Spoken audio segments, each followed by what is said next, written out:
Hello students, मेरा नाम अभिषेक और आपका हमारे YouTube channel GDV mathematics classes में स्वागत है। तो स्टूडेंट, आज हम लोग सीएसआर नेट जून 2025 का क्वेश्चन डिस्कस करेंगे जो पार्ट बी में पूछा गया है। क्वेश्चन आईडी नंबर स्क्रीन पर मेंशन है। स्टूडेंट, ये कॉम्प्लेक्स एनालिसिस के टॉपिक का क्वेश्चन है। तो देखिए क्वेश्चन क्या कर रहा है। Let F be an entire function such that F of C contained in set x plus iota y such that y is equal to x plus 1 which of the following statement is true।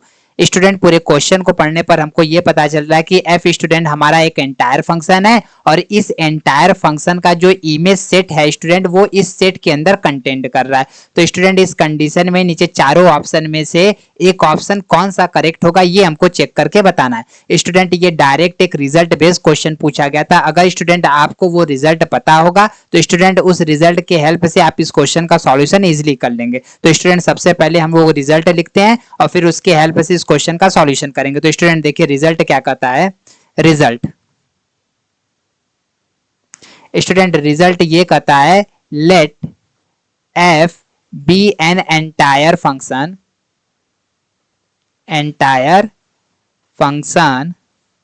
If range set, या इसको image set भी बोल सकते हैं, range set of F is contained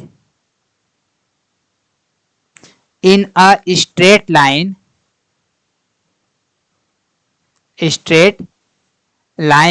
y is equal to mx plus c, then f of z must be a constant function।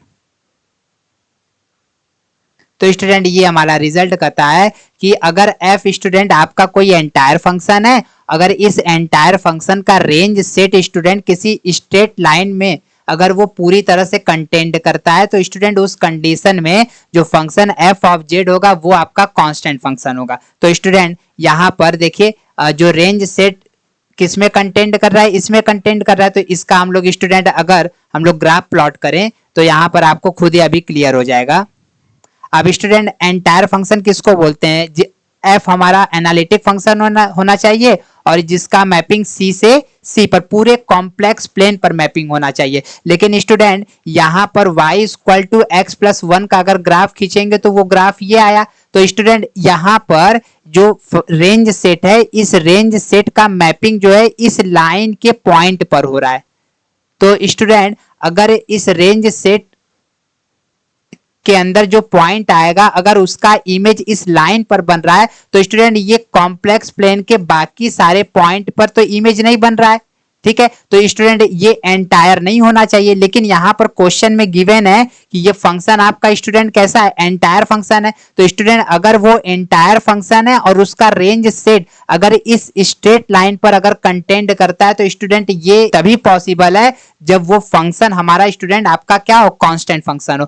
Constant function के अलावा student ऐसा कोई भी आपको एंटायर फंक्शन नहीं मिलेगा जिसका रेंज सेट जो है वो किसी स्ट्रेट लाइन के अंदर कंटेंट करता हो, क्योंकि स्टूडेंट यहाँ पे बाकी सारे पॉइंट पर स्टूडेंट इमेज सेट का कोई वैल्यू ही नहीं आएगा। वो सारा वैल्यू जो है एफ ऑफ जेड का वो सारा स्ट्रेट लाइन पे कंटेंट कर रहा है। तो स्टूडेंट यहाँ से क्लियर हो गया कि एफ ऑफ जेड बस हमारा कांस्टेंट फंक्शन ही पॉसिबल है, ठीक है। तो यहाँ से स्टूडेंट इस रिजल्ट के हेल्प से हमको ये पता चला कि जो f ऑफ z होगा स्टूडेंट वो हमारा कांस्टेंट होगा for every z belongs to c के लिए। तो अब स्टूडेंट अब यहाँ पर ये पता चल गया। अब हम लोग ऑप्शन पर आते हैं। तो देखिए स्टूडेंट, ऑप्शन ए में कहा गया कि मॉड में f ऑफ z अगर निकालेंगे तो वो इन्फिनिटी पर टेंड करेगा। अगर मॉड में z कहाँ टेंड कर रहा है, इन्फिनिटी पर। तो ए वाले में अब स्टूडेंट ए वाले में हमको करना क्या है, इसका वैल्यू चेक करना है। लिमिट मॉड में z जो है वो हमारा इन्फिनिटी पर टेंड कर रहा है तो उस कंडीशन में मॉड में f ऑफ z भी हमारा इन्फिनिटी पर होगा। इसको चेक कर लीजिए। तो लिमिट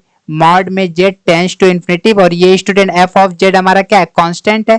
तो अभी स्टूडेंट ये हमारा क्या हो जाएगा, लिमिट मॉड में z टेंड्स टू इन्फिनिटी ये c। तो स्टूडेंट ये हमारा c हो गया जो कि ये इन्फिनिटी पर मैप नहीं हो रहा है। तो स्टूडेंट ए वाला ऑप्शन यहाँ पर जो दिया गया है ये गलत दिया गया है। बी वाले में student f of z by z हमारा 0 पर टेंड करेगा मॉड में z टेंड्स टू इन्फिनिटी पर। इसको चेक कर लेते हैं। तो स्टूडेंट बी वाले में हमको क्या चेक करना है, लिमिट मॉड में z tends to infinity f of z by z को चेक करना है। तो स्टूडेंट यहाँ पर हम लोग क्या लिखेंगे, लिमिट मॉड में z tends to infinity f of z student हमारा c है और ये c बाई z हो जाएगा।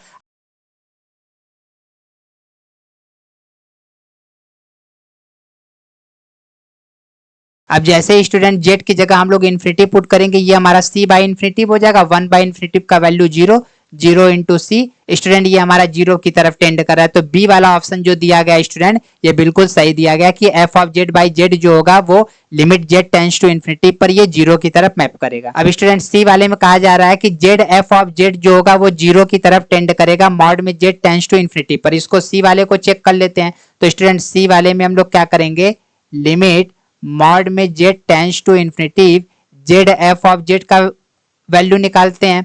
तो यहाँ पर लिमिट मॉड में जेड टेंस टू इन्फिनिटी। अब स्टूडेंट यहाँ पे एफ ऑफ जेड हमारा सी है। अब जब स्टूडेंट जैसे ही जेड हमारा इन्फिनिटिव की तरफ जाएगा तो ये क्या हो जाएगा, इन्फिनिटिव इंटू सी, और ये स्टूडेंट हमारा इन्फिनिटिव की तरफ टेंड करेगा। लेकिन स्टूडेंट ऑप्शन में देखिए ये कर रहे हैं कि ये 0 की तरफ टेंड करेगा, तो सी वाला ऑप्शन गलत हो जाएगा। डी वाले में स्टूडेंट कर रहे हैं कि एफ ऑफ जेड जो होगा वो आपका 0 की तरफ टेंड करेगा जब मॉड में जेड आपका इन्फिनिटिव की तरफ टेंड कर रहा है। तो स्टूडेंट इसको तो हम लोग ए वाले से ही डिस्कार्ड कर सकते हैं, क्योंकि यहाँ पर स्टूडेंट ये हमारा कांस्टेंट सी है, ये कुछ भी हो सकता है स्टूडेंट। हम 1 भी ले सकते हैं, 2 भी ले सकते हैं, 3 भी ले सकते हैं, कुछ भी ले सकते हैं। तो कोई ऐसा जरूरी नहीं कि हम कांस्टेंट में बस 0 ही चॉइस करें। तो स्टूडेंट डी वाला ऑप्शन भी हमारा गलत है। ठीक है, तो यहाँ पर स्टूडेंट इस क्वेश्चन का ऑप्शन बी फिर हमारा क्या हो जाएगा, ये करेक्ट हो जाएगा। ठीक है, और स्टूडेंट यहाँ पर सीएसआर नेट दिसंबर 2025 के लिए रेगुलर क्लासरूम प्रोग्राम के बैचेज जो स्टूडेंट वो स्टार्ट हो गए हैं।